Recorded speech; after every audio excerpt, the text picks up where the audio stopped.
No. I'm not chatting with a college student. Samanth Subramaniyan is 29. He's a deputy editor with the Mint in New Delhi, and he is the author of this fascinating book, Following Fish. Yeah, you have to read it.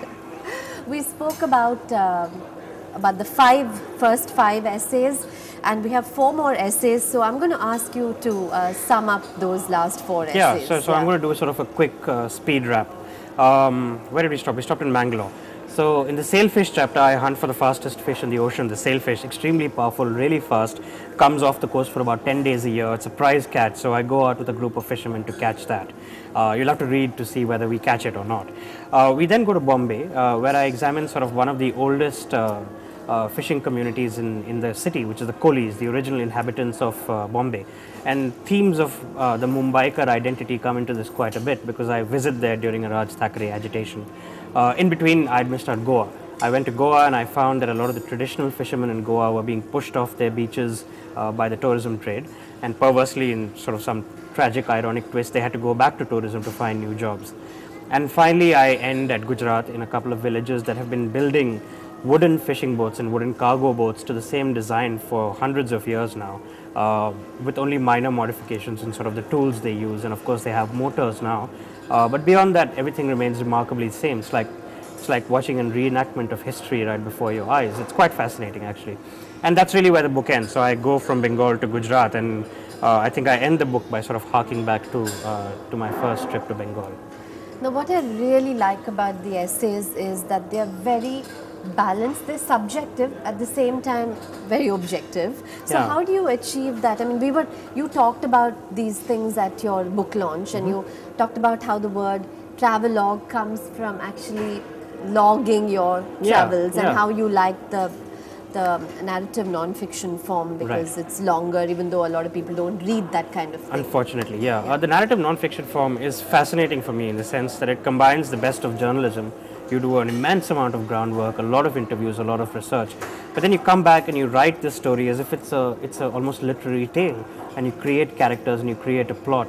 And I find it's such an effective way of communicating and of giving a nuanced picture of a complex world. And our world is complex, there's no doubt about it. And I love the fact that I could take something, a focused topic, and have 6,000 words to explain it. I really think that gives you the liberty to tell the reader a little bit about what you're thinking and what you're feeling, but also a lot about what is happening in front of you and what you're looking at. You have a wonderful style. So who is your inspiration, as it were, when it comes to travel writing? Is there somebody that you try to write like? No, nobody. As far as the prose goes, nobody. I think you have to be kind of true to yourself and write the way you feel. You can take away sort of insights from a lot of other writers. You can look at Pico Iyer, and you can look at how he projects himself, his interiority, so wonderfully onto the landscape that he's in. You can look at somebody like William Dalrymple and talk about sort of his journalistic skills.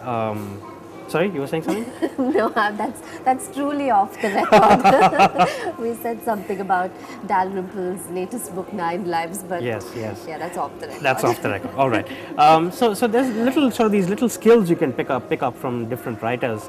But at the end of the day, I think when you sit in front of your computer screen, you really have to write the way you think you should write, and the way that you can write. And then the whole discipline of writing, it's not something easy. It's like running a marathon. It's awful, and it's made awful. It's made more awful for a working journalist, because you work 5 days a week writing, essentially, and then you go back on the weekend and you start working on the book and you're writing again. So I think all of 2009, I think, was sort of a hazy blur for me. I don't remember having many weekends off. I used to write in the mornings and the evenings and so on. So it's something that you have to balance, and I guess if you're driven enough, maybe it becomes easier, but it's hard. You know, at your book launch, you were saying how you have a lot more material. Of course, it's all been pruned for the book, right? And there's a lot of other, your research. It's there, in your notebooks. Why don't you put that up on your blog? It's a nice idea, and there's a lot of little vignettes. He has a very active blog, and he writes about such an amazing range of things, Yeah, I really think you should. Yeah, that's true. I mean, it's something I haven't thought of yet, but it maybe there's a lot of little vignettes that maybe didn't fit into the book, but that that people might enjoy reading as a blog post, as you say. It's short and sweet.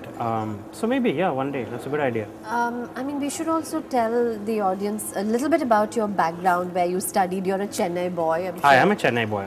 Yes, that's true. I didn't grow up entirely in Madras.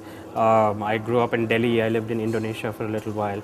And then I finished school in Madras, and somehow I think Madras is the city that has shaped me the most. I studied college abroad, both for my undergraduate degree, which was in journalism, and my master's degree, which was in political science. And I did that in the US, and I've worked for roughly close to 10 years now as a journalist. Earlier the show used to be called Out for Lunch. Yes, and now it's just coffee. Now it's just coffee. But I'm thinking it would have been good to have called it Out for Lunch, because then we could have had fish for our meal. And you could have had fish. I know. I'm not going to touch fish again after I read. after I've written this book, I've eaten so much fish that I need a break. I need to cleanse my system. With just Tair Sadam. With just Tair Sadam for some time. Yesterday, somebody at the launch said. It's quite ironical that somebody with a name like Samanth Subramaniyan has written so in depth about fish. What do your parents think about the book? About all your toddy drinking? Well, fortunately, falling in love in Bangalore. None of my vices have been alien to them. So they kind of they expected that I would put out a book something like this. I'm sure. But no, they're very thrilled, and it's a huge high for them to. For me to have them there as well, and the book is in fact dedicated to my parents. I couldn't have done anything without them. So, and what's next? I don't know. I know that the genre that I work in, this narrative non-fiction genre, is something that I really like. I enjoy writing it. It's pretty much all I read right now, and so I'm sure this is the style I'll continue to work in. I haven't found a subject yet for the next book, so that it may take some time. So until then, we'll just have to read his blog and be happy. So. Or you can read Following Fish again and again and again. I read it twice. Twice? Yeah, I read it twice. Excellent. It's a very easy read, First time on the train. Yeah. Then second time at home, because I knew I was meeting you, so I wanted to be thorough as well. Yeah, of course. Yeah. So great talking to you. Lovely catching up with you. Good to see you, Anu. Yes. Okay. Thanks for joining us. Thank you.